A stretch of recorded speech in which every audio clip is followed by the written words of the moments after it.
Greetings.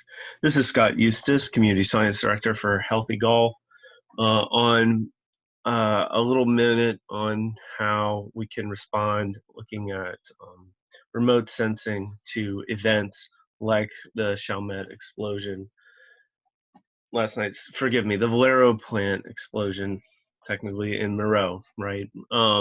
Happened about 1 o'clock last morning after a storm.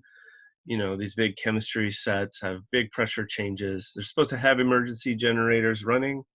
Often it's the contractor's job to run them. You know, we don't know if it's the storm directly or the lack of a generator or maybe the laid off employees or combination thereof caused this event right now.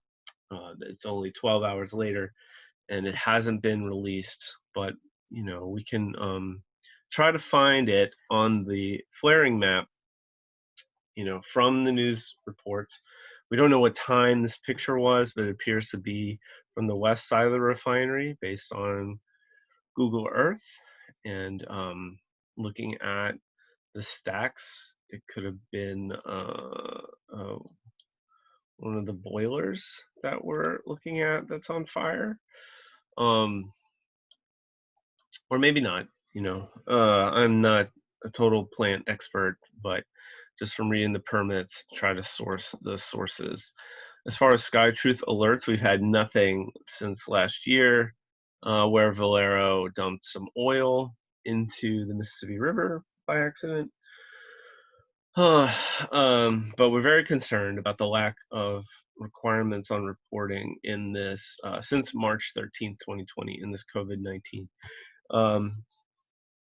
era, or I should say in the low oil era. Oil went down to $25, making Valero's product probably have negative value because we've been overproducing oil for years, and it finally has caught up to us.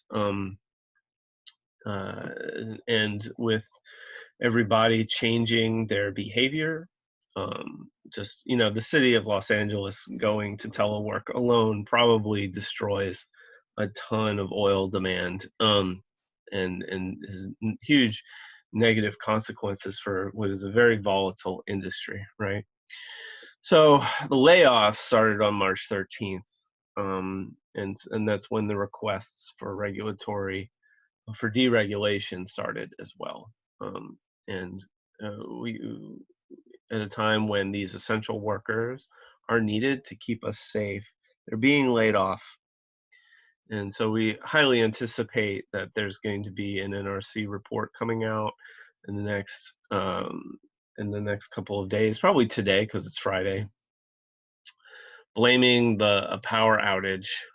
But until then, we can look at remote sensing maps like this one from skytruth.org to look to see if this like really large flame was detected in the heat sensing satellites that are in the sky because of the federal government and NASA, and tracked by West Virginia. We can see on the flaring map, and clouds affect this. So it may be that St. Bernard is often cloudy, but we can move the slider and see that there's not a lot of flaring, and we only go to April 6th. So this April 10th, not an issue. But I want to go to our favorite site here at Healthy Golf and in New Orleans area. If you go out to the airport in the morning or noon and night, you fly in to the airport, you see this one often, and often it's attributed to the Norco plant. And you can see Shell Chemical and other Norco plants do have flaring, especially around August of last year. But it's the Dow facility in what used to be the African American town of Taft, before everyone was moved out by the plant. That Dow facility is a chemical plant, an ethylene cracker, much like the Formosa Plastics facility that's proposed for St. James, except they're not doing the buyouts in St. James. They did preserve a cemetery for this Dow facility, and they're not preserving the cemetery for the Formosa facility so far. But we can see that this facility, since January 2018, is regularly flaring in different parts of the facility. And so, where actual Norco may only flare once in a while, Dow is just constantly on fire. Um, so, this is something that should be reflected in the NRC reports. Um, are these overage? They shouldn't be. The facilities shouldn't be on fire so much. But in the spring, and there's the Is that the Monsanto plant in Luling, perhaps, that just went off? Shell Norco again. But you can see that consistently this plastics and chemical facility in Taft is the one that has a lot of flaring.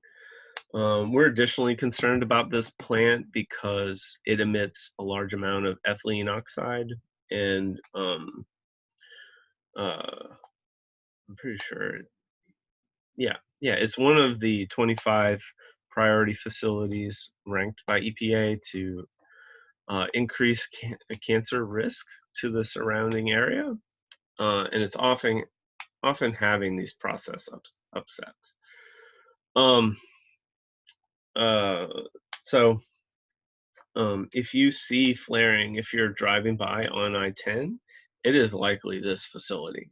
And even though everyone likes to blame Norco, and don't get me wrong, Norco has these emissions as well, but we can make more correct assessments of what's going on using remote sensing and the tools from SkyTruth. So thanks to them.